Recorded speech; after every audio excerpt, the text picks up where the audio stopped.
What's really good, my people? Welcome into No Catch Up Sports Talk via Chicago NBA Finals Game 5 recap. The Warriors win 2 straight, go up 3-2. Nick is gloating about this, by the way. Nick texted me, Warriors win 104-94, 10-point dub in San Francisco. At one point, we're up like 17 or 18 points. Nick texted me in the first quarter. Literally 8 minutes in the first quarter left. He said it's over. Series is over. Done. Warriors are winning the title, the game, everything. So we're gonna get into it. We'll jump right in. The recap landed on the same day as our regular show, so we're just gonna go with the recap, do it that way, and we'll catch up with y'all next week. Big Nick, the quick. What's going on? So business. For the sake of the regular show, I'll give this real non-quick finals tidbit. Lamar Jackson apparently showed up to camp yesterday. Bad move. Bad move. That is all. It's a really bad move. It's a really bad move. Go back, listen to our last few episodes on this. I saw that too. We spoke our mind on this subject at length. I literally was sitting on the couch having a cup of coffee, and they showed the clip of like the guy putting him in the selfie video, and I just shook my head like, so dumb. Why are you there? What are you doing? I'm gonna do the who was it? Like I'm just trying to think before it, like really quick since you brought it up. I'm just trying to think of like why I can't think of any positives that would come out of this. Even if he's worried about paying the fines, whatever, you're about to sign a new deal. Get that back in the new deal. There's zero positives of going to camp. Not one. I guess you get the opportunity to play and compete, but I should be able to do it anyway because you're going to give me a deal.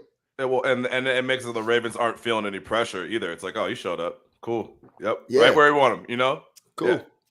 Hey, if I'm him, remember when Brandon Marshall was with the Broncos and he was batting down balls in practice? that's what wrestling. That's what Lamar needs to do. To start throwing picks, wild picks. Throw it in the stands. Just sabotage the whole camp. Like, I'm sorry, I'm too broke to throw the ball at you right man. All right, so one to get that out there because I didn't want the whole week to go past without us talking about Lamar. But man, last night, look, I told you early on in this game, I texted you, I think when it was like, I don't know, it was like 15-4 or 12-4 or something like that, right? Early on when the Warriors it was super early. Very early. Early on when the Warriors kind of jumped out at them, I texted you and I was like, yeah, it's over, man. This game is over.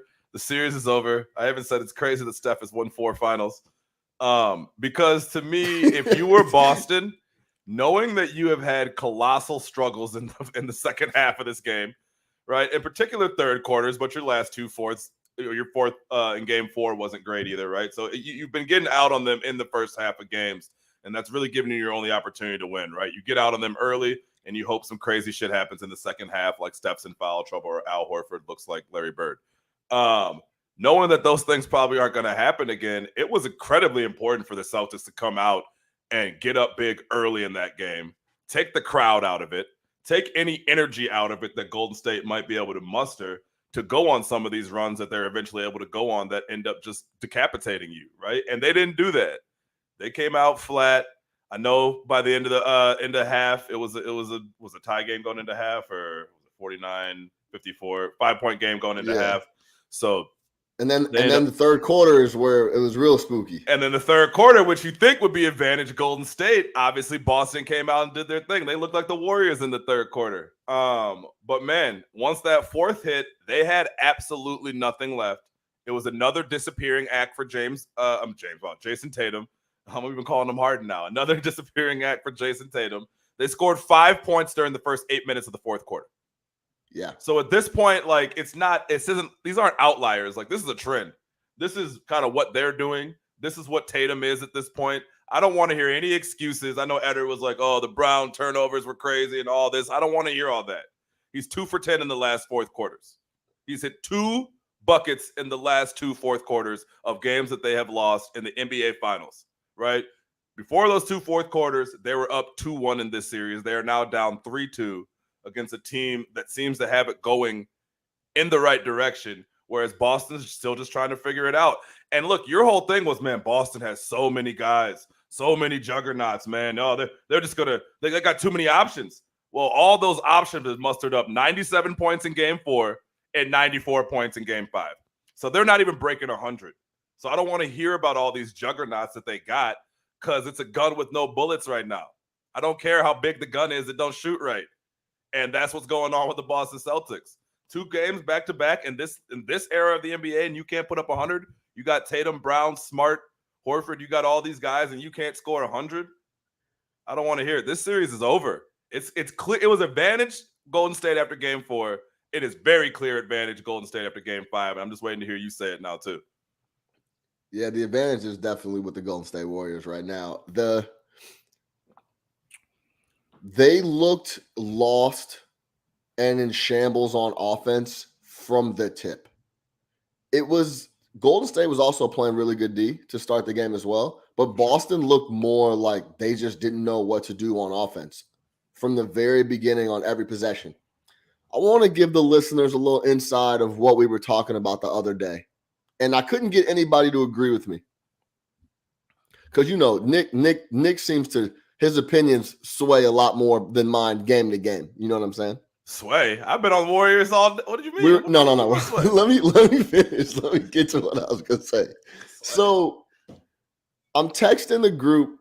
It's only me, Big Nick the Quick, who you guys know, and our homie Ben Eder. And I'm like, man, I'm thinking about the Celtics. How can we make these dudes better? And I'm like, if they got like a true, really good point guard, I think that would move them even to another stratosphere. They're already really good. They're only going to get better. Jason Tatum's 24 years old. I know you don't want to hear that, Nick, but a lot of the guys that we're talking about when they were 24, they weren't doing anything. They weren't in finals. They weren't doing the stuff that Tatum's doing, right? I said, man, the Boston Celtics could really use a point guard that could run the show, actually worried about distributing the basketball and running the offense. And Marcus Smart, since they've turned it up in January, the last 6 months, Marcus Smart's been running point. They've been doing really well. My whole thing is that Marcus Smart is forced into that situation. He's not a facilitator. He's not a point guard. I'd rather see Tatum off the ball, let him run around and play a ton of D and wreak havoc and flop all over the place, and then get a point guard that could get these guys, Tatum, Brown, organize this whole situation a little bit. And that's exactly what I saw yesterday in San Francisco. Can you agree with that? Do you understand? You didn't. I don't know if you disagreed with me saying you're a quarterback, but you didn't. You were like, the team is good now, so why move? Start shuffling shit around. But yesterday was a perfect example of why you could really use a PG that can organize this whole situation instead of not knowing what to do on offense and then end up getting a bunch of isolation situations take turns situations between Brown and Tatum. And then when the shot clock's running out, Marcus Smart just fires up a face-up 26-footer. I mean, no doubt about it. They were settling for a lot of terrible shots in the fourth quarter yesterday. Obviously, they need to get something going offensively. They had zero organization. Like you said, they came out flat. And having a top-flight point guard would obviously take care of some of those issues. But I'm just not ready to be like, oh, yeah, we need to completely just scrap the Marcus Smart thing. Like, again, when they put Marcus Smart and turned the ball over to him full time is when this team fully took off, right? So I'm not ready to sit here and be like he's not a good enough point guard for them or they need somebody better. And also, I think my biggest point was, who are you talking about? Like, who are you talking about them going out to get? How many of these guys are there really out there who are going to have that type of impact on the club? Like, you're talking about a Chris Paul type impact like what he had to the Phoenix Suns, right? As far as coming in there and organizing that. And I just don't know who's available for that right now. Yeah, there's not that many. Yeah. Like how many, like how many guys that aren't going to get in the way of what Tatum and Brown ultimately need to do and are just going to be focused really on setting those guys up, can you go out and find? Yeah, my initial guy was Jalen Brunson, but he's going to want to score more than they need. Absolutely. You need a guy like, and then you lose a lot of defense too if you swap out Brunson for Smart. And Smart's kind of like the Draymond of this team. Yeah, but do they have enough D where they could give up something and take him off the ball up at the top and swap in some guy that can organize the offense? Yeah, but then take him Because because this is what we always do as well. Like, I'm not talking about like now, I'm looking at the Celtics now of like what they're going to do in the Eastern Conference Finals. Like, Marcus Smart could be really good the second half of the year, but can he run the shit and win the East every year? Like, that's what I'm talking about. Do you know what I'm saying? Yeah. And you are right. There's not a lot of guys out there that could just want to. They need a young Rondo.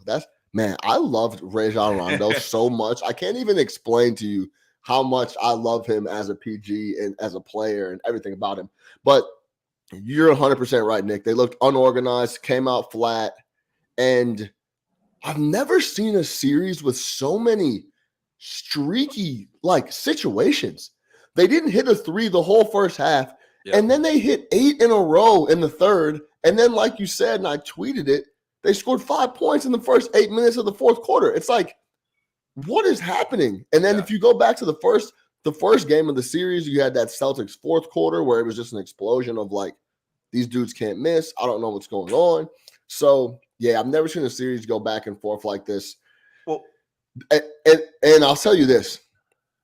If you tell Boston Celtics fans that Steph Curry is not going to hit a three and he's going to go an overall 7 of 22,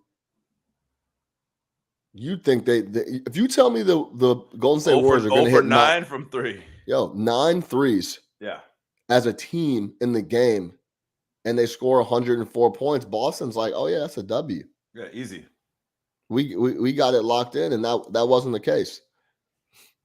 So you want to talk about who you want to talk about first? You want to talk about Steph, and then you want to talk. And then real quick, I want to give something on Udoka. Like, look, man, I get it. He's like a cool, calm, and collected guy that doesn't seem to have a shit ton of emotion. But look, at some point, you got to get in somebody's ass. Whatever your he version. Got teched up yesterday. He got a tech yesterday, which I don't even think he deserved. You couldn't tell because he was wearing the fucking mask, so you can't really tell what he's saying. But look, at some point, man, whatever his version of getting these guys fired up is, he has to do it because they were lifeless in the fourth quarter. Like, they looked gassed. Again, Tatum settling for terrible jump shots. You have no organization on offense. Andrew Wiggins is out hustling you. We've gone the whole, first 15 minutes of this we're podcast. getting ready to talk about, I just wanted to warm you up. Cool. Yeah, I just wanted to warm you up. You know what I'm saying? Yeah, you're getting out hustled by Andrew Wiggins. You're in a game where, like you just said, Steph is not having his best game at all. I mean, that's an understatement. Steph had a terrible game offensively, right? And you can't take advantage of the opportunity. You still lose by double digits. You still only muster up 94 points. You still only score 5 points in the first 8 minutes of a fourth quarter. Jason Tatum hits 1 bucket in the fourth quarter of this ball game.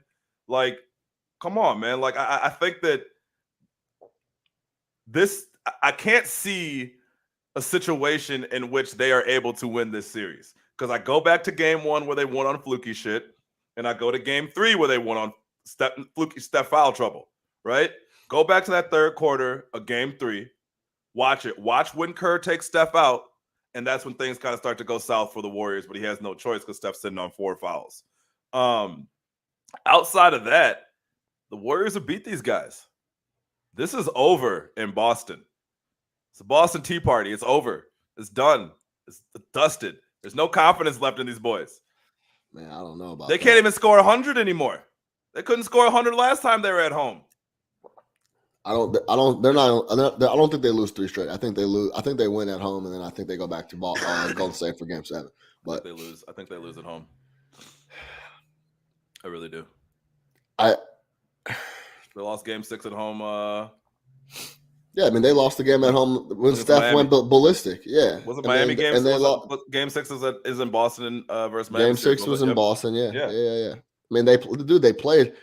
One thing that is interesting is that, don't forget, Boston played 7 games against Milwaukee. Yeah. They then followed it up with 7 games against Miami.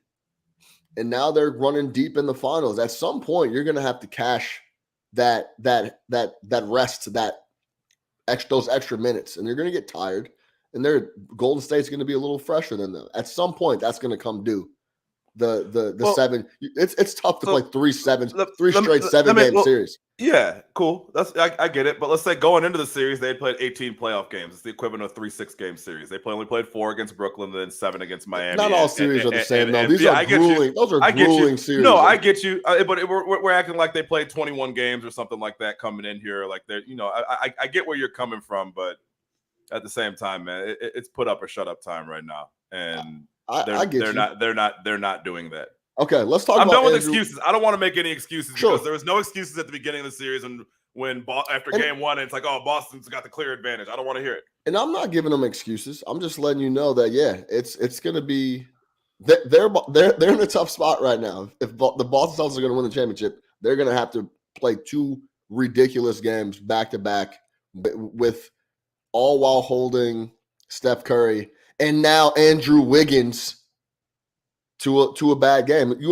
want to talk about Andrew? You want me to get the intro, or you want to get the intro and show him some respect? I gave him respect after the last and game. Show him some respect. I gave him respect after the last game. Nick the Quick, I told Nick the Quick yesterday. I said, "Hey man, this might be a new guy. I don't care. You say what you want about all the years he's been in the league and hasn't done anything, and he's in an extremely good situation. Sure, I understand that. Great org, great coaching, Hall of Fame players around him. But this guy is playing his ass off. Yep. He's not scared at all. He's going to the wing. He's shooting jumpers. He's going to the basket. He's finishing with the right. He's finishing with the left. He's dunking shit when he needs to. Andrew Wiggins last night scored 26. He's been scoring 22, 23 a game. He's been absolutely clearing the glass up. We were talking about Golden State getting beat up on the glass. Wiggins said, okay, no problem. I'm going to go get 12, 13 myself every other night. I'm going to score, and I'm going to come on the other end and play lockdown D. He looks like a completely different dude. This is a new Andrew Wiggins. Until maybe I'm a prisoner of the moment, but this dude, it looks like a switch went off, or he's found some different confidence that's from somewhere else. I don't know, man, but this doesn't look like the same guy. And this is the last 2 series, by the way. This is not just the last 3 games. He played extremely well in the Western Conference Finals, and he's playing extremely well in the finals. So, yeah, big ups to Andrew Wiggins. He's been going crazy. And you're setting me up to shit on Andrew Wiggins, which I'm not going to do after 26 and 13. I mean, you can't. All I'll say is, like, yeah, he's doing this in the highest stakes moments, right? And I guess that's when it matters most. I can't sit here and tell you that, when you score your points matter and then not give Wiggins his props right now. Best run of his career, no question. Look, Wiggins, we said it after game 3 when Golden State got absolutely bullied on the boards, minus 16, right? So you cannot win a series with that. You just can't do it. Since then, Wiggins has 30 rebounds. He has provided all the energy that they need. Like you said, he's defending his ass off. He's playing the passing lanes. He's getting in guys' face. Last night, he did something I've never seen him do, which was show emotion on the basketball court, right? After he dunked on Derek White, he turned around and looked at Jason Tatum. Talk to Jason Tatum. He doesn't say anything. Even after the interview after the game, he's just kind of real nonchalant, like whatever, right? Dude, I can't say enough about. We were on the phone when he punched that. I can't say enough about Andrew Wiggins being the guy they needed in this series, too. That's the other thing. He's not just having good performances. He's having good performances that they have needed. They have absolutely needed someone else in this series, and Andrew Wiggins has been that guy. Clay's kind of been hot and cold. He had a good game last night. But they haven't really had that other guy that Steph can rely on. Then in a night where Steph Curry is clearly struggling, and not for lack of effort, Steph shot 9 threes. He just didn't hit any of them, right? They were all extremely difficult shots. Extremely difficult. It was clear that the Boston Celtics were like, we're not going to allow Steph to beat us, which is something we've been asking them to say for the last 4 games. So I don't have any problem with that aspect of the strategy. As long as you're not dropping on Steph Curry pick and rolls, I'm happy. But Wiggins stepped up, man. He didn't hit any threes last night, but, man, he was getting to the cup. He was playing D. He was active, and he was clearly engaged. I think that's always been my biggest issue with a guy like Wiggins is we talk about it, man. When he plays against the Minnesota Timberwolves or plays against the Cleveland Cavaliers, he'll have 30. So it's like clearly if you want to. And when you watch him play last night, it's like some of the shit is effortless.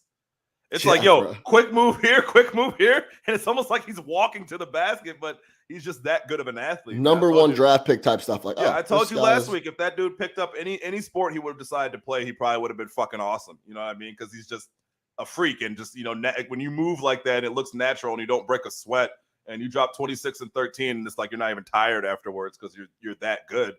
Yeah, it's different, man. But all you gotta do is apply that. So I can't sit here and tell you that next year, hey, if Andrew, I know he's got another year left on that deal, but if you had the opportunity to pay him a max deal or whatever it is he looks like right now, I can't sit here and tell you I'd do that. But you're hey, gonna have man, to. hey, look, again, we talk about winning time. I can't thrash Tatum. I can't thrash Tatum for not showing up when it matters, but then not give Wiggins all his flowers right now like I should be. So Wiggins, man, he's been massive. If they win this series, Andrew Wiggins should feel very, very, very, very, very happy with the work that he put in and being really the second best player for the Warriors, like you said, throughout the two biggest series of the year. He's going to be a massive, massive part of this championship.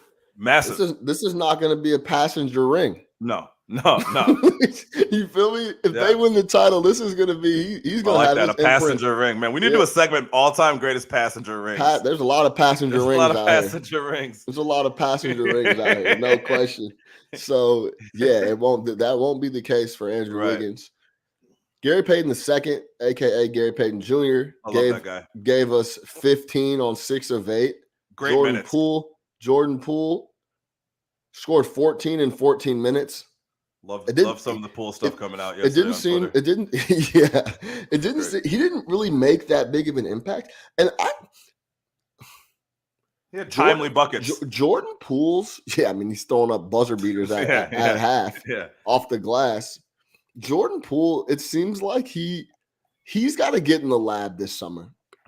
Yeah, he's defensive. Because for as much space as all the rest of these guys around him give him, he does a lot of the same dribble, tween, step back. And if he doesn't have a look, he's kind of like fried. He has the bag is not very deep for Jordan Poole. He's a turnstile on defense. Yes, and an absolute turnstile. Like they were targeting him early in the first half. Like we're running everything Jordan Poole's way because this guy cannot defend anybody. Yeah. So he only played 14 minutes last night, which is kind of crazy when you think about it. But it was like, all right, there's no way we're taking Wiggins out the game. We're not taking Clay out the game when he's hitting threes. So it's kind of like, you got to get in where you fit in. The one thing I like about Poole, and I think we talked about this last week when we talked about it with Clarkson, is I like these guys who understand that when I put you in the game, you're in there for one reason. Yeah. And it is to go put up shots. Right? Like you are in there to fill it up. I'm not looking for you to do anything else. So like he comes in cold and it's like, hey, I'm letting it fly. I'm letting half court heaves go. I don't give a fuck. That's what I'm here for. No one's going to get mad at me. I have the green light. You know what I mean? For sure. So I appreciate that mentality because, again, a lot of guys, Tatum, might not have that when it matters. Yeah. I'm roasting Tatum, man. I don't know how you're letting Tatum get away with a lot today, boy. No, I think it's a fine line because you don't want him to force it, but sometimes you just have to force it when it was a tie game literally 90 seconds ago. Now you're down 8. How do you idolize Kobe and not force it? And you have yet to get on the wing and shoot. First of all, also, and I think this will come at some point, but he just refuses to take like a mid-range jump shot. It's either face up long threes or long twos. He did a couple yesterday, or he's trying to get to the basket where he hasn't been converting as well as he should be. He's missing a lot of layups, all that stuff. There's so many times where I see him up fake, couple dribbles, and there's nobody in front of him, and he could easily just stop and knock down. It's not like it's not in his game. He's just deciding deliberately not to do it. So Stoudemire said that on Get Up this morning. He said this dude has all the game to dominate in the fourth quarter, and he doesn't. And he doesn't. He couldn't understand why. It's like not like he doesn't have the tools to do this. Yeah, I think it's a little bit of a mental thing for sure. I think this is a massive moment, and he don't got the Mamba mentality. He doesn't not yet. I don't earthworm mentality. Fuck, he's got. I know Mamba. Fuck out of here. The earthworm mentality. He's just not there, man. I think he'll get there, but yeah, it's it's very apparent that there's something in the fourth quarter has been clicking, especially coming off that third they had. They're supposed to roll into the fourth That's quarter. what I'm saying. Confident, You finally won a third out, quarter. Chest out, time. like, okay, Yeah. we took all the punches from the first half of the Warriors. Now look what is winning time. We're up one, or they went up one after Jordan Poole threw that half quarter off the backboard. But it's still a close game. Like, hey, we're here. Like, this is where you come out and close it out. So, yeah, it's the thing. The thing. Go ahead. No, I was just going to say it's inexcusable for you to come out and in multiple games in a row now, basically, like we said, man, go 1 for 10 in the fourth. Yeah. Don't go 0 for 3. And it's always at the times when you're just like what you said, coming off of that third, you didn't need to find any more motivation to have a great fourth. Right. You finally got over that hump, right? Y'all are in the game for real. It's crazy to see a team get over a hump of something that's been bothering them the whole entire series, Golden State's third quarters. You finally beat them in the third quarter. Beat the shit out of them in the third quarter. Shit out of them in the third quarter. And then what was it? Yeah, 35-24, plus 11 in the third quarter, right? You own them in their quarter, and then you come out in the fourth and you score 5 points in the first 8 minutes. That falls on Tatum. That falls on Brown. That falls on all those guys, man. They go on the opposite of, a run. You know what I mean? They go cold when they should be going on a run. They should have came out in the fourth and came out 10-0. Yeah, they should have been on their ass. Yeah. It's over with. Thank you. It's over with. We're going to quiet the crowd. We're taking everybody out of this. Instead, you let them hang around. You let Wiggins do his thing. And y'all don't show up, man. And make no adjustment and don't change anything. And then just start throwing up terrible shots and turning the ball over left and right all game. Like, how many turnovers did they have yesterday? Bad ones, too. Unbelievable. Like at mid-court turnovers. Mid-court turnovers. Yeah. Same thing they were doing in game 3. Like, you can't. They had 18 turnovers. Yeah, I think they had 10 in the first half, too. But, yeah. 18 turnovers to Golden State's 6. Right? We talk about the rebounding. 39 rebounds for Golden State. So they did out-rebound them. They out-rebounded them, too. By 8, and still lost. And Steph Curry was 0 for 9. Like, again, everything lined up for you to win this game. Yeah. If I would have told you that Wiggins would be the leading scorer for the Golden State Warriors, you'd be like, "Oh, that's a dub for the Boston Celtics." You think it comes out Tatum's got a shoulder injury after the series? Yeah. Oh God, yeah, everything's hurt. That guy, come on. What if he got like a rotator cuff? He'll probably leak the text messages to his orthopedic surgeon. With the timestamps. Northwestern Medical. I sent this on May 8th, just so y'all know. I've been hurting, but the mom mentality kept me going. Stay strong. The MRI. I mean, but I said it yesterday on the text chat. He's fraudulent. To me, right now, you're fraudulent. Me right now, you're fraudulent. You've been fraudulent we've been shaky. That's such a strong word. I can't co-sign fraudulent because he's been playing well. He just can't. He's not mentally there to close out NBA Finals. Game 5 NBA Finals games on the road. The crazy thing here. I'm gonna give you something right now. That's the pinnacle, though. You know what I'm saying? This is your bias, right? Because let's say that Chris Middleton, who's like the second best player on his team, did this. You'd be dragging him through the coals for 4 hours. No, I wouldn't. And he's not even expected to carry his team like that. Yes, he would. Oh, Middleton shrunk in another fourth quarter for Middleton. Middleton stinks. Keep that same energy. Middleton stinks. Keep the same energy is all I'm saying.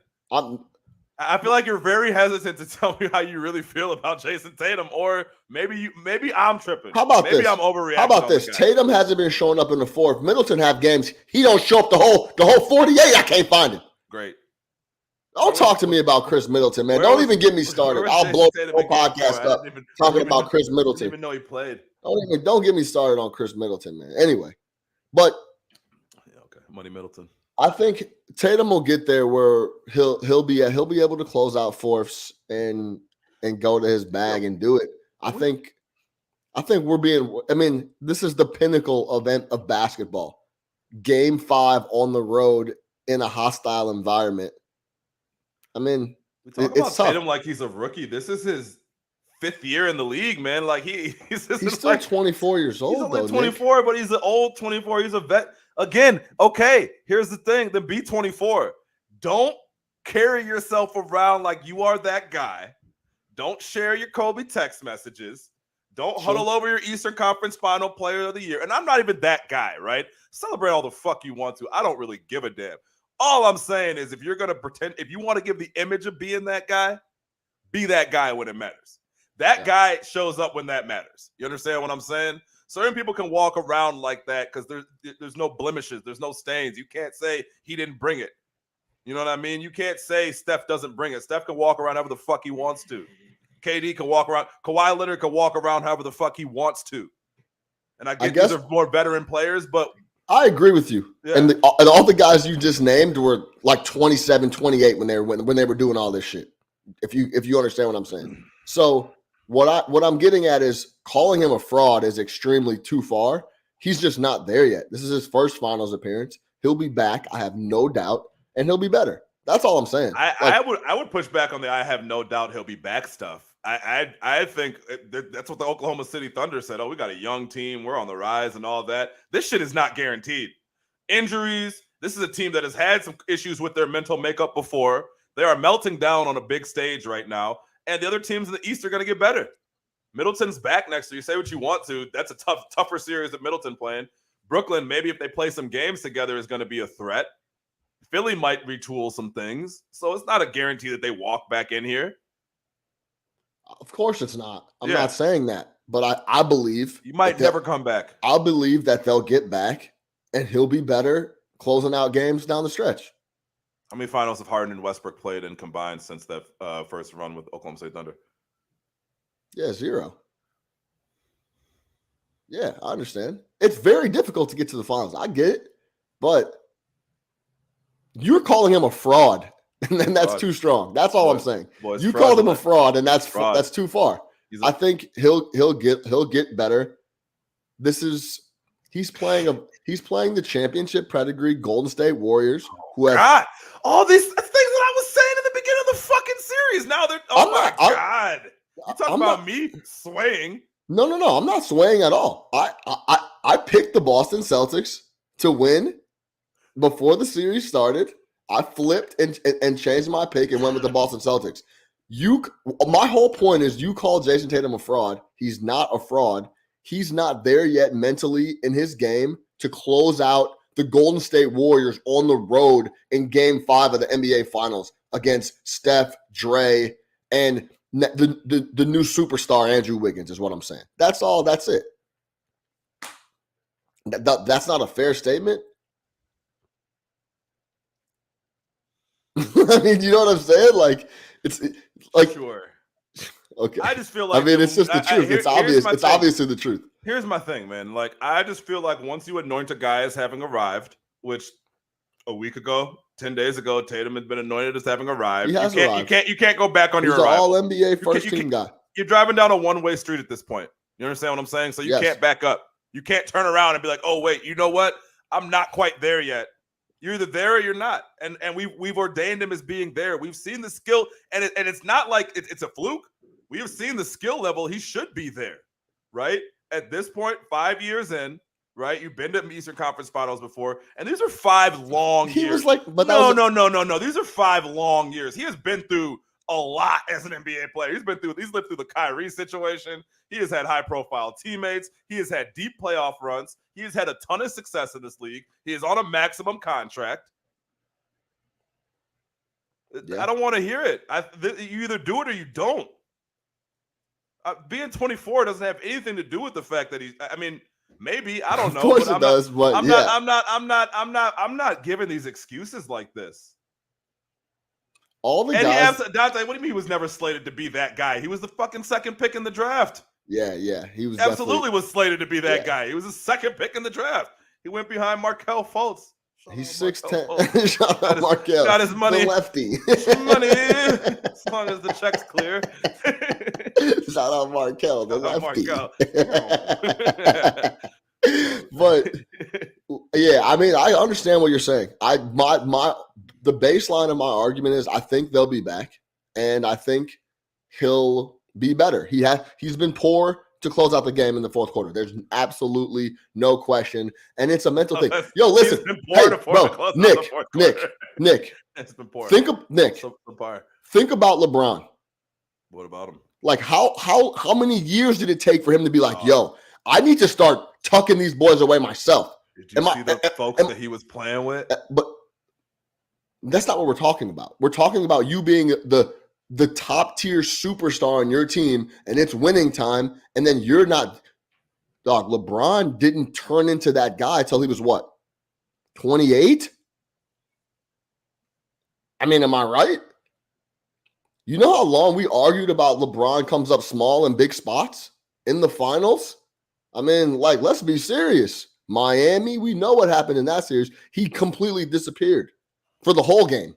Fuck the fourth quarter. So what I'm saying is Tatum will get there. He'll get older, and he will develop more of that actual Kobe killer instinct, in my opinion. Okay, calling him a fraud is right extreme. Now. But we're here right now. I understand, man. But he's not ready. That's just a simple answer. He's not ready for the moment. In the fourth quarter, he's not ready. Dwayne Wade against the Mavs was ready. He was ready for the fourth at the time. Dwayne was born ready. But do you know what I'm saying? Yeah. Like Tatum he's not ready. That's not ready. it. Okay. He's not ready. So right. It's not ready, stay tuned. We'll see. Game ends in Boston. It's done. Next game 6, it's over. Tatum, no. Man, Dante, man, I would love to argue with this. Tatum, never seen his Bronze, Steph, not even Giannis or Luka. Steph didn't come in with that type of pedigree, first off. But I beg to differ. I feel like Tatum came in and it was like, yo, this dude has high expectations. Hoop heads knew, like, yo, this dude is one of those guys. Maybe Dante is saying they'd never seen him as like going into the year. Tatum never seen his Bron, Steph, Giannis, or Luka going into the year. Or as like transcendent coming in the league. Yeah, he wasn't seen as like transcendent, but there's only a handful of guys that ever been viewed in that light. But I do believe that he had a very, very, very, very, very high pedigree coming in the league, and a lot was expected of him. Yeah, no question. Yeah. Listen to this. I actually want to talk to you. I want to get your opinion on this. I was listening to Bill Simmons and Russillo had an interesting point on Draymond. He said that just like everyone else, they went back and they've been watching. He went back and watched that game 7 in the finals where Draymond scored 30. Yeah. And he was aggressive, explosive. He had confidence when he pulled up for jump shots. And if you go back and look at some of the overall year 3-point percentage shooting, he's up there. There's a couple of years where he's up there almost at 40%. Yeah. So Russillo's point was maybe Draymond has, I don't want to butcher what he said.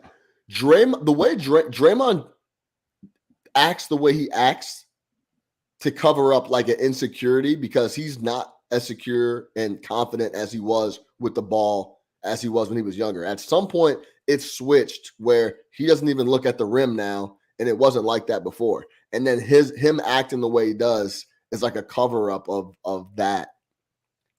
So he's almost like upping the Draymond's an intense guy and he's our emotional leader stuff because on the floor he's kind of washed. He's not as confident. Yeah, exactly. Yeah. I mean, I look, all the stuff about his offensive stuff. There was like a 2-year stretch where he was a solid 3-point shooter. He was never spectacular, but if you look at it since then, the last like 4 years, he has been awful.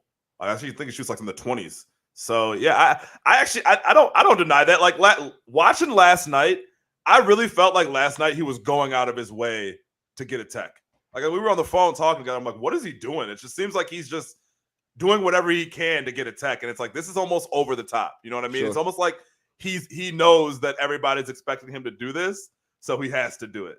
As opposed to before, it seemed a lot more organic. You know what I mean? Like this was just a guy with a temper.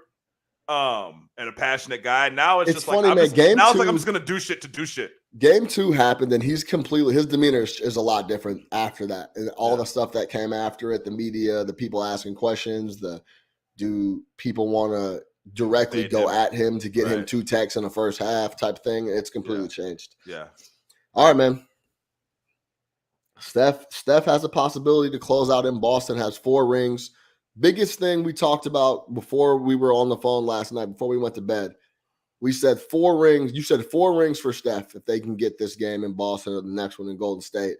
And I said the biggest thing about that is now 2 of his 4 will be without KD. Mm-hmm. And then you could add a finals MVP to that, I think. It'd be interesting to see what happens if he goes dud. Yeah. And then Wiggins scores. Like, what happens? Let me ask you this. What happens if Steph goes dud again, 9 for 20, 1 for 7 from 3, 19 points, and they win, and Wiggins scores 20 and 9 and plays incredible D? Who gets the trophy? Who gets the MVP trophy? Is it just you just have to? Do you just slide it to Steph no matter what? Yeah, I think if you give Andrew Wiggins MVP trophy over Steph's head might explode on stage. Is it a shame how political a lot of these awards get? Well, it's a shame that it matters because, like, to me, like I understand why it does matter, but in the case of Steph Curry, I've never. Of course, it matters. I don't give a fuck that Steph Curry it does. Finals MVP. I don't care though. I'm telling you, should. Personally, why not? Because he's the reason that they were in all of those finals. Someone may have played better than him, or someone may have had more impact, or for whatever reason you want to give it to Iguodala after the first one. That's cool. And like you said, a couple of those were with KD or whatever. But it's not like it's a blemish against Steph. It's more like that other person just stepped up and had a great performance over the course of the series. But Steph is the reason you're there. Steph is the engine that drives the train. That's it. Come on, Nick. Like, you're not in that position without Steph Curry. You can't be a guy, top 10 player of all time, top 15, wherever you want to slot him, have 4 titles, be all NBA all the time. In the finals? Huh? Did he play bad in the finals? Because I don't recall Steph Curry playing bad in the finals. He's played bad coming down the stretch in a couple of them, but we could talk about that another time too. But I think for your legacy, and I understand what you're saying, and Steph's still gonna, be that guy. But it'll be tough it'll be a tough pill to swallow. He has, he's all NBA, first team 8-9 times, 12-time All-Star, 4 titles, and no Finals MVPs. Yeah, when guys like Jordan are 6 for 6, and KD is 2 for 2, and all the other big names have a few on the mantle. That's all I'm saying. Sure.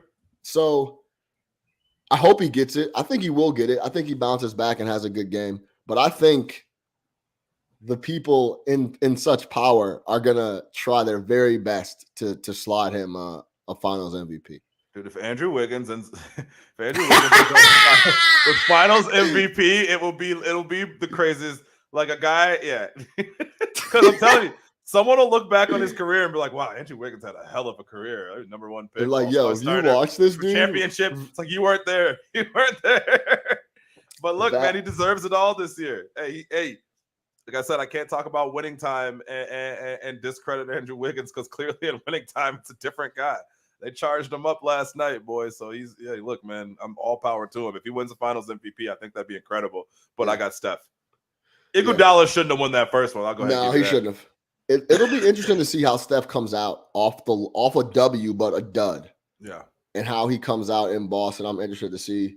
It's also significant that I think it's big that they get 2 full days off. Next game's not till Thursday. They get all Tuesday, all Wednesday.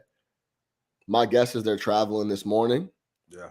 So they'll get the rest of the day tonight and then all day Wednesday to kind of relax, and then the night game on Thursday. So people will get their rest. People will get some treatment, and we'll see if they can close it out on Thursday. Anything else before we get out of here? No, that's it. All right. For Big Nick the Quick, I'm your host, Sean Little. 3-2 Warriors going back to Boston Thursday. Tap in. We out of here. See y'all next week.